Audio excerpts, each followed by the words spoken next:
Ողջույն ձեզ սիրելի ազգագիցներ, Տեր Հիսուս Քրիստոսի սուրբ սիրով ողջունեմ ձեզ բոլորդ։ Ավարտել է յետք առաջին մնացորդներու քրքի ընթերցանությունը Աստուծո ողորմությամբ եւ Սուրբ Հոգին առաջնորդությամբ այսօրվնե կսկսեմ ձեզի ընթերցել մնացորդներու երկրորդ գիրքը։ Ամեն օր մեկ գլուխ Աստվածաշունչեն ընթերցելը հոգին համար սնունդ է, սիրելի հավատացյալներ։ Աստուծո խոսքը մեզ գզորացնե եւ հոգեվոր գիտության մեջ գահարաչացնե։ Ինչպես առաջին քրքին ժամանակ ցեզի բացադրեցի, որ անցյալին առաջին եւ մնացորդած գիրքերը որպես մեկ ամբողջ գիրք կներկայանային, մեկ ամբողջությամբ։ Հետո եւ որ երկուքի բաժնվեցան անոնք։ Եվ դեսանք առաջին քրքի մեջ, թե ինչպես հեղինակը, որտեղ անզանոթ է, բայց անպայման քահանայական գարկեն մեկ եղած վիդելար,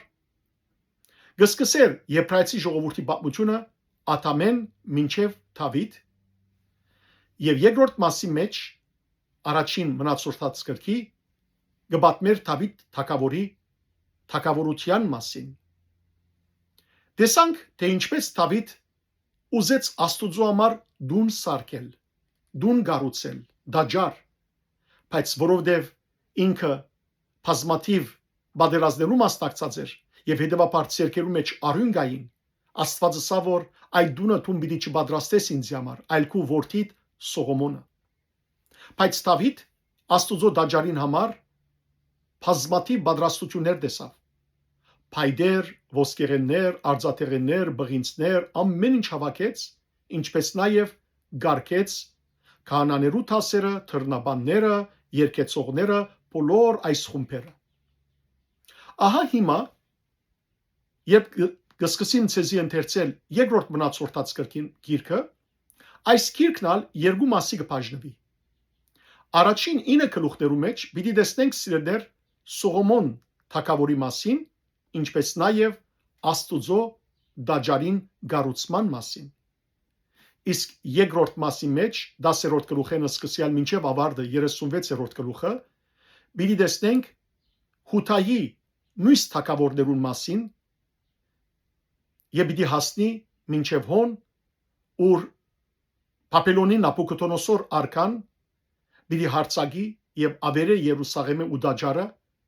եւ Եբրայեցի ժողովուրդը պիտի ակսորե թեպի Բաբելոն։ Գլխու ավարտին վերջին երկու համարները 36-րդ գլխու գբատմե թե ինչպես Բարսից Գյուրոս թագավորը երբ Բաբելոնը գրավեց արտոնեց հрьяաներուն յետ վերադառնալ իրենց երկիրը Երուսաղեմ եւ Երուսաղեմի մեջ դաջարը սարքել։ Եվ հետաքրքրական է, որ այդ երկու համարները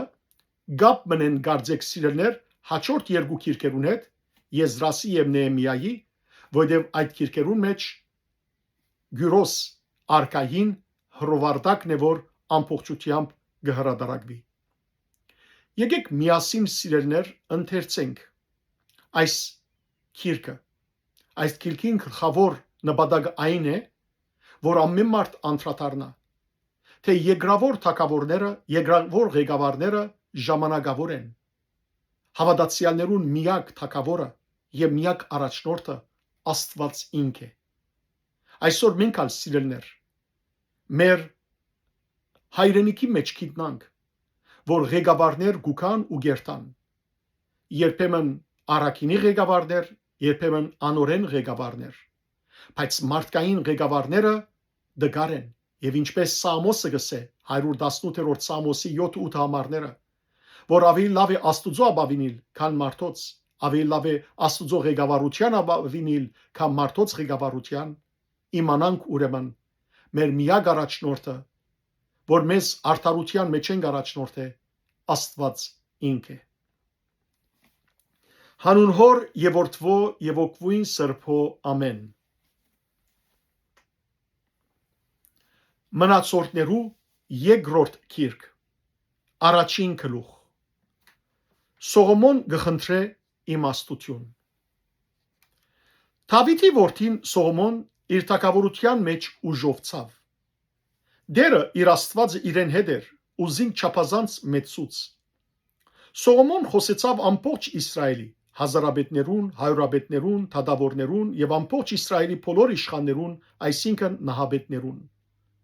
Աբա Սողոմոն ամբողջ համախմբումին հետ Կապավոնի բարձր դեղը գնաց, որովհետև հոն էր Աստուծո հանդիպումի վրանը, որ Տիրոջ ծառան Մովսես անաբադի մեջ շիներ։ Սակայն Դավիթ Աստուծո դաբանագը Գարիաթարիմեն իր պատրաստած դեղը բարձրացուցեր էր, քանի որ Երուսաղեմի մեջ վրամը լարած էր անոր համար։ Իսկ Օվրիան Ուրիի որդիին Փեսելիելի շինած բղինցե զոհասեղանը հոն էր Տիրոջ խորանին առջև։ Սողոմոն ու համախմբումը զայն փնտրեցին։ Սողոմոն հոն Տիրոջ առջև հանդիպումի վրանին բղինցե զոհասեղանին քով բարձրացավ եւ անոր վրա 1000 ողջագեզ զոհեց։ Այդ գիշերը Աստված Սողոմոնի երևցավ ու ասավ. «Փամը խնդրե որ քեզի դամ»։ Սողոմոն Աստուծո ասավ. «Տուն իմ հորս Դավիթի հետ մեծ գարեկցությամբ վարվեցար եւ զիս անոր դեղ թագավոր նշանագեցիր։ Հիմա ով դեր Աստված, իմ հորս Դավիթի ըրած խոստումը թող հաստատվի, քանի տուն զիս երկրի հողին չափ շատ ժողովրդի վրա թագավոր նշանագեցիր։ Հիմա ինձի իմաստություն ու գիտություն դուր, որբեսի այս ժողովրդին առջև ելնեմ եւ մտնեմ, արդարև այս մեծ ժողովուրդը ով գրնա թադել»։ Աստված ալ Սողոմոնի ասավ.